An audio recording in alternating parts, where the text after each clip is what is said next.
भी मौजूद है और वहां पे पुलिस को कभी वो पीछे भगा देते हैं, कभी पुलिस थोड़ी हिम्मत करके आगे आ जाती है, कभी बदतरीन शेलिंग भी शुरू हो जाती है। हमने देखा कि पुलिस शेलिंग मार रही थी, शेल्स मार रही थी, वहां धुएं के बादल थे, लेकिन लोगों ने मगरिब की नमाज वहां पे बड़ी इस्तकामत के साथ खड़े होकर पढ़ी है। अब ये तो डी चौक की सिचुएशन है इस्लामाबाद की। इस्लामाबाद से आप निकलते हैं तो सबसे पहले फैजाबाद चौक आ जाता है, जैसे आप बाहर की तरफ आते हैं कश्मीर हाईवे पे। तो ये जो फैजाबाद चौक है, इसकी उस तरफ रावलपिंडी की आवाम है। रावलपिंडी के लोग 3-4 मकामात से पूरी कोशिश कर रहे हैं कि वो इस्लामाबाद में दाखिल हो। पुलिस ने अपनी पूरी फोर्स लगाकर उनको रोकने की कोशिश की है। जो मरी वाली रुकावटें हैं वो ऑलमोस्ट खत्म हो गई है। वहां से कारकुन बहुत तेजी से बढ़ते हुए डी चौक की तरफ आ रहे हैं। फैजाबाद एक मैदान जंग का मंजर पेश कर रहा था। इतनी आंसू गैस की शेलिंग शायद कभी भी इस्लामाबाद की हिस्ट्री में नहीं हुई जितनी अब हुई है। कुछ लोग ये क्लेम कर रहे हैं, मैंने ऐसा कोई विजुअल नहीं देखा, मैं इसको कंफर्म नहीं कर सकता, लेकिन बहुत सारे लोगों ने सोशल मीडिया पे ये क्लेम किया और कुछ लोग जो धरने में मौजूद थे कि जी हम पे फिजा से आंसू गैस की शेलिंग की गई है। अब कुछ लोग वादे कह रहे हैं कि हेलीकॉप्टर के जरिए से की गई है, क्योंकि मोहसिन नकवी ने हेलीकॉप्टर पे चक्कर भी लगाया पूरा सराउंडिंग का और देखा है कि किस तरीके से कितने लोग हैं, कहां से आ रहे हैं और रोकने की हिकमत अमली क्या है। वो मैं आपको बताऊंगा बाद में उन हिकमत अमली के साथ क्या बना। लेकिन लोगों ने बहुत सारे कंटेनर्स हटा दिए हैं।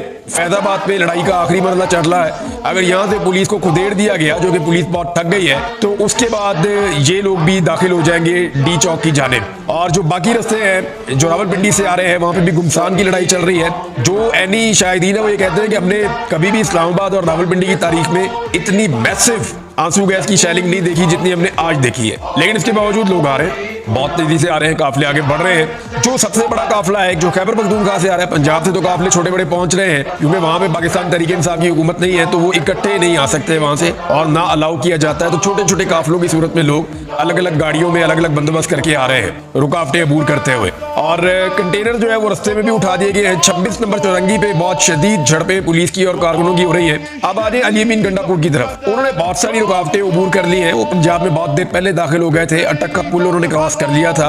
अली अमीन गंडापुर के साथ एक अवाम का बहुत बड़ा इज्तिमा है। 1000 से ज्यादा गाड़ियां उनके काफिले में मौजूद है और कारकुनों की बहुत बड़ी तादाद उनके साथ है। उनके साथ बहुत हैवी मशीनरी है। उन्होंने आनन फानन जो है वो बहुत सारी रुकावटें दूर की हैं और वो बुरहान से आगे आकर एक ऐसा मुकाम है जहां दोनों तरफ पहाड़ है और उन पहाड़ों के बीच में बड़ी नैरो हो जाती है मोटरवे, यानी मोटरवे की जितनी चौड़ाई है वो उतनी रह जाती है, दोनों तरफ पहाड़ है। इस जगह पे इस वक्त हुकूमत ने ब्लॉकेज लगाया हुआ है जब मैं ये वीडियो रिकॉर्ड कर रहा हूँ, और कारकुन तकरीबन इसको क्रॉस करने के करीब पहुंच गए हैं। यानी जब शायद आप ये वीडियो सुन रहे हो तो कारकुन मुमकिन है कि इसको क्रॉस करके अटक के आसपास कहीं आ गए हों, या उस वक्त वो लाहौर या लाहौर इस्लामाबाद वाला जो टूल प्लाजा है उसको कहीं क्रॉस कर रहे हो, तो इन बिटवीन हो सकते हैं अगर तो इसको क्रॉस कर गए। यहाँ पे सिचुएशन ये है कि दोनों चोटियों के ऊपर पुलिस वाले खड़े हुए, उन्होंने अपनी चौकियां बनाई हुई है ऊपर, और ऊपर उनके पास बहुत बड़ी तादाद में मिकदार में ना सिर्फ आंसू गैस के शेल है बल्कि उनके पास रबड़ की गोलियां भी है, और ऊपर से लगातार वो रबड़ की गोलियों से फायरिंग कर रहे हैं और आंसू गैस के शेल